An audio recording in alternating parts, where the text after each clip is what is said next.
Assalamualaikum warahmatullahi wabarakatuh.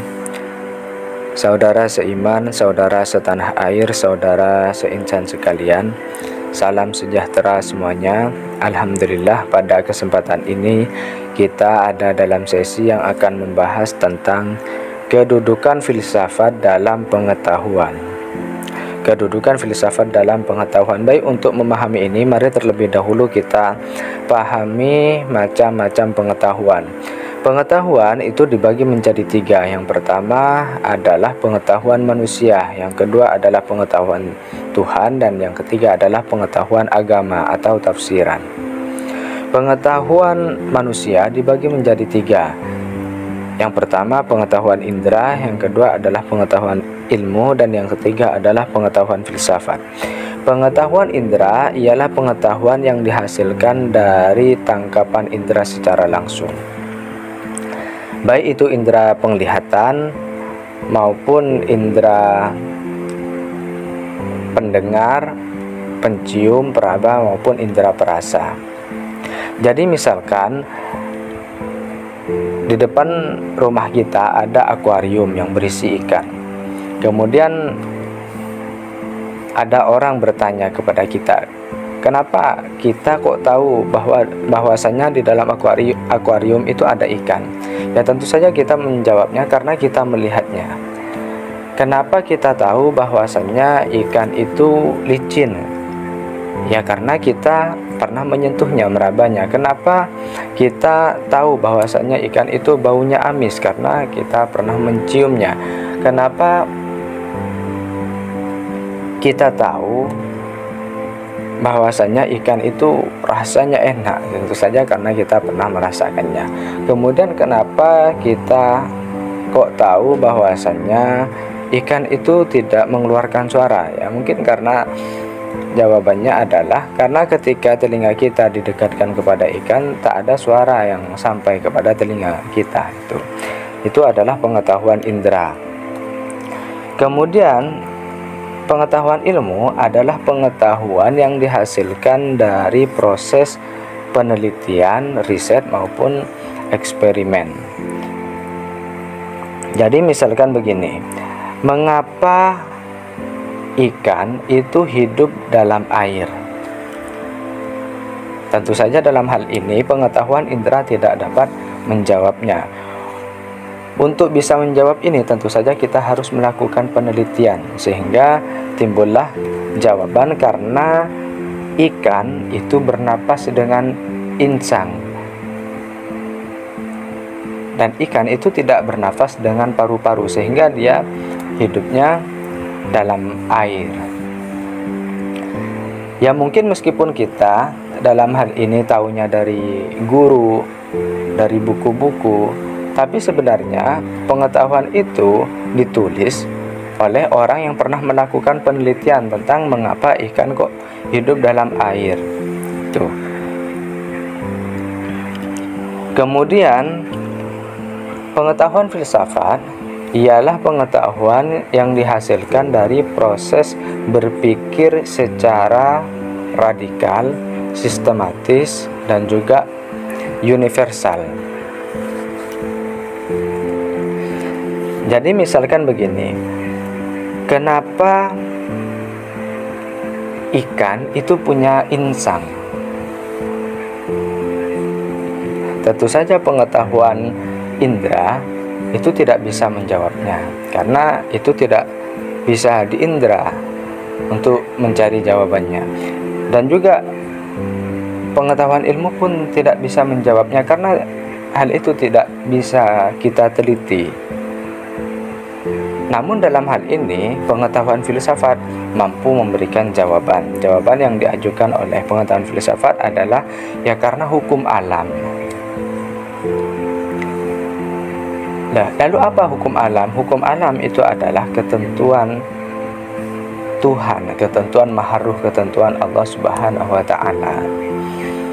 Sehingga memang Allah yang menentukan, yang membuat ikan itu punya insang sehingga dia hidup dalam air.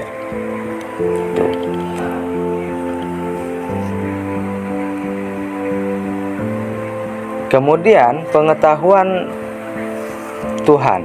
Ya, seperti yang kita kenal, pengetahuan Tuhan itu adalah pengetahuan yang berbentuk wahyu, dan sekarang kita kenalnya dengan istilah kitab suci Al-Quran. Nah, itu adalah pengetahuan Tuhan. Kemudian yang ketiga adalah pengetahuan agama atau tafsiran. Jadi pengetahuan agama dibagi menjadi dua. Yang pertama agama budaya, yang kedua adalah agama langit.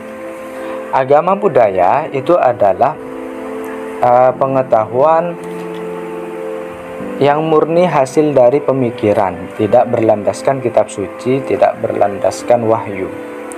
Jadi murni hasil dari pemikiran seseorang. Biasanya ini adalah orang yang ateis, yang tidak percaya, yang tidak beriman akan adanya Tuhan. Kemudian agama langit itu adalah agama yang diturunkan oleh Tuhan, yang ada kitab sucinya. Jadi misalkan begini, seorang ateis misalkan yang seperti yang kita kenal, seperti Stephen Hawking, Albert Einstein, Sigmund Freud, itu adalah tokoh-tokoh ateis yang memiliki pemikiran yang luar biasa, dinilai oleh banyak orang.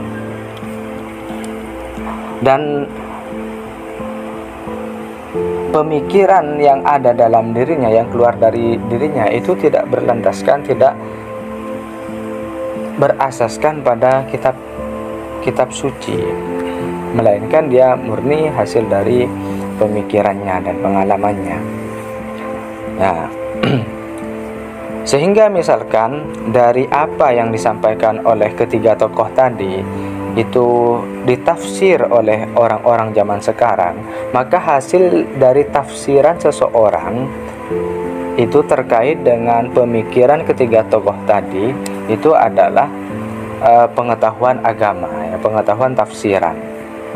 Kalau pengetahuan ketiga tokoh tadi itu adalah pengetahuan filsafat, karena dia hasil dari pemikiran, tidak berlandaskan kepada sesuatu. Akan tetapi seseorang yang menafsirkan pemikiran ketiga tokoh tadi itu adalah disebut sebagai pengetahuan agama, karena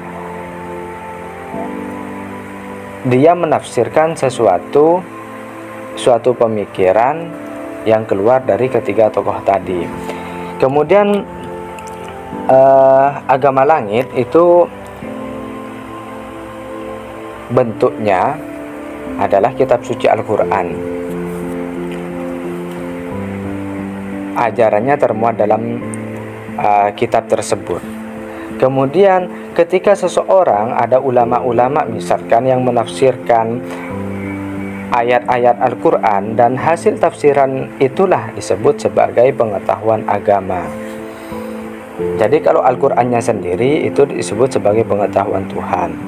Akan tetapi ketika pengetahuan Tuhan yang berupa kitab suci Al-Quran itu ditafsirkan, dan hasil tafsiran itu disebut sebagai pengetahuan agama.